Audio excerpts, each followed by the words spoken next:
Hi. I'm going to do a little video now to help you with the concept of shepardizing, which can be a little bit tricky. It's a strange word, but it um, comes from the shepherd, um, the old books. They were called, they're published by a guy named Shepard that showed you how to track down um, the the continuing validity of a source using these old books. Now you'll notice when you read the textbook, there's a lot of talk in chapter 9 about how to use the books to make sure a source is still valid. To be perfectly honest, I don't think you will ever use the books to shepardize. I personally have never done it. So my guess is you won't. That people really don't have the book versions anymore. They're much more expensive to maintain than the online databases. So my suggestion is hang on to the book. If someday you're ever asked to shepardize using the print books, you'll have the guide here to take you through it step by step, but otherwise we're always going to do it online. So I'm going to take you through the exercise here.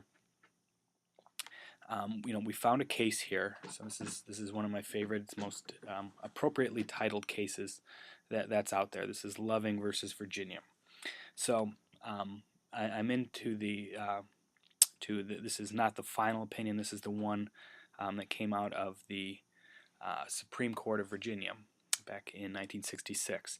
So I can tell right away that we've got an issue here. See this? There's this red stop sign with an X through it. That's telling me this case is trouble. So just to explain the case we've got, this was in Virginia in the 1960s. It was illegal for people of different races to get married. So the incredibly appropriately named Loving couple was actually prosecuted for violating this law by getting married. So the Supreme Court upheld that conviction here. So you can imagine why that this opinion might not be valid anymore. So what we can do here is we go off to the right. We've got a couple of options. One is you can just click on this red stop sign, but we'll do it the more predictable way here. So we've got over here in the corner we've got this little drop down window. We just put next step shepardize and then go. And this is going to take us to all of the cases that have cited this one. So we've got this this red stop sign tells us to be really really concerned. We want to be. We've got a high likelihood that this case is no longer a good precedent. So there's just kind of a summary of all the different cases that have cited it. So one thing we want to do is particularly important in this case is subsequent appellate history. So that is, this case was appealed and there was another decision. So we want to make sure, and interestingly enough, it's not automatically showing. So we want to go over here. And now it tells us, oh, the case was reversed by the Supreme Court the next year in Loving versus Virginia. So we'll look at that in a minute, but we can also see all of the other. Well, we'll do that now. We'll do that now. So this is the case, which is now this is law. This is the Supreme Court overruled the Court of Virginia and said it is, you cannot make it a crime for people of different races to get married. So the wonderfully named Lovings get to be married without going to jail for it. So we look up here, we see here, we're getting this yellow caution sign. You'll see this almost everywhere. The yellow sign means be careful, but it's probably still good. So when we go shepardize this case,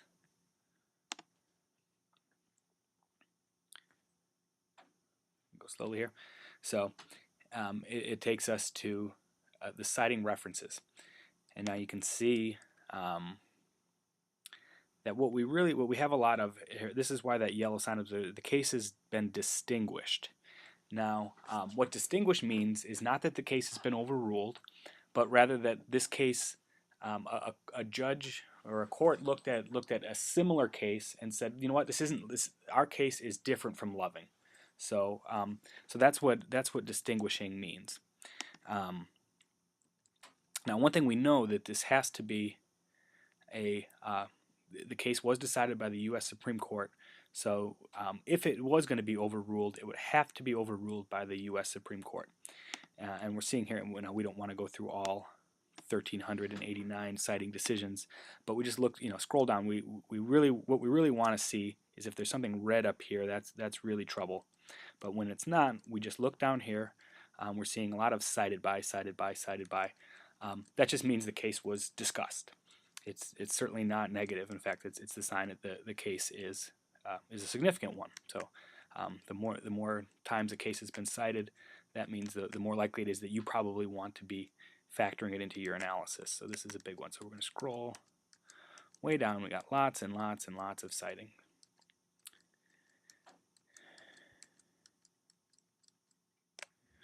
Okay, now we look. Now we're going to get into the different appeals courts that have also cited this case. And again, it's a lot. And then the district courts have also cited it. And now if we look down here, we can see that this case has been cited so often. We've got just pages and pages and pages. So why don't we actually switch then to a case that's not going to turn up 10 pages worth of citations. And you can do this with anything. You just pick a case, so just click on the case and it'll bring you here. So now we're on to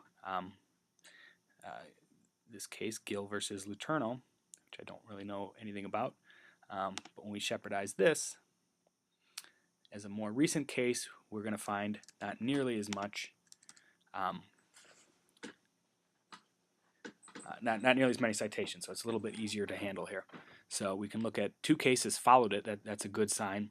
Then we have our neutral analyses, basically concurring opinions cited it. So we don't have any problems with this one. So again, this yellow sign usually doesn't mean anything. So it contains possible negative analysis, but probably not. So we can go through, and this appears the prior history. So these are the cases that this is what led to how we are at the decision we're reading about now. So these are lower court decisions, and here we have some motions and things like that. So subsequent appellate history, that's always the big one. You want to see, was this particular case overruled in its, did it go up to a higher court and then get overruled? So we can see it was affirmed in a later case, but it was also criticized in this case. So we might want to just take a look at that criticism. And so when we get here, and it's going to take us, so here it'll take us to the case, and I'm trying to remember what we're even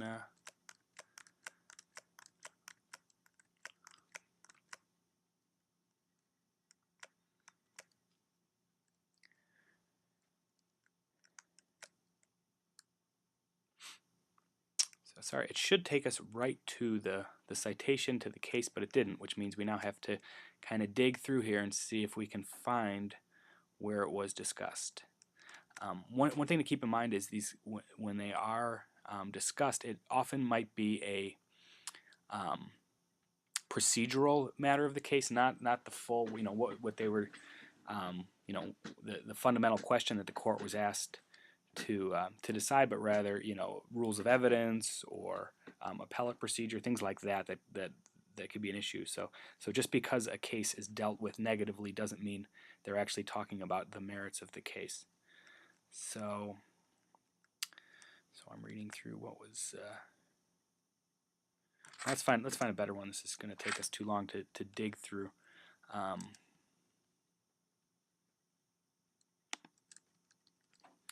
see if we can find any other criticism.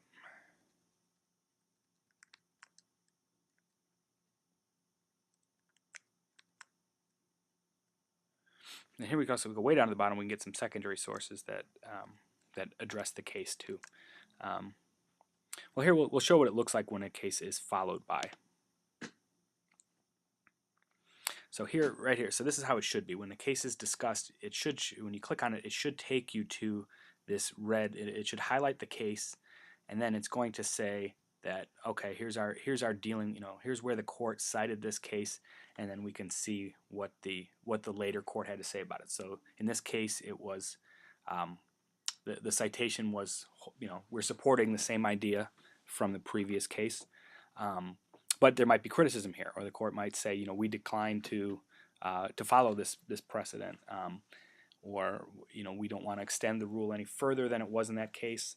So there's a lot of things you have to keep in mind. Is who is the court that cited the original decision? Does that court have the power to overturn it? Often it doesn't. So sometimes you might get, say, the Seventh Circuit is discussing a First Circuit case. The Seventh Circuit doesn't have to follow the First Circuit. They're two different, they're equal and separate courts. So they don't have to follow each other, but they might criticize each other. In fact, they frequently do. So some of that negative citing history can tell you things like, yes, the case is valid, but only in certain states. So if it falls, if it's in the Midwest under the Seventh Circuit, then no, it won't work. But if it's out east in the First Circuit, then yes, the law is still good. So you've got to look at what kind of criticism is going on and who is the court doing the criticizing. So hopefully this makes the activity of Shepardizing a little bit easier. It's really just a matter of following the links and making sure you want to keep an eye up here. So right here we have this this A is good. That means there's references with analysis. That's good, but it doesn't mean hey, this case has been overturned, or it might be a case that has been criticized by other courts. So hopefully this clears things up for you a little bit, and then just please let me know if you have any questions. Thanks.